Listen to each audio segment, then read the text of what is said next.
اللي بعده ده برضه معلش.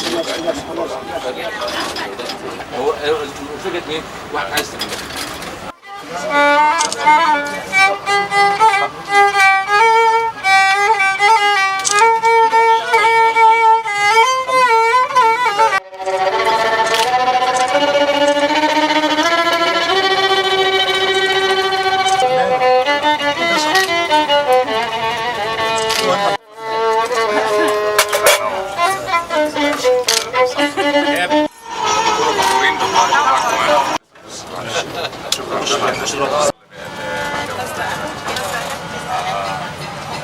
عندنا افكار كتيره جدا جدا ان شاء الله هتشوفوها هتعجبكم.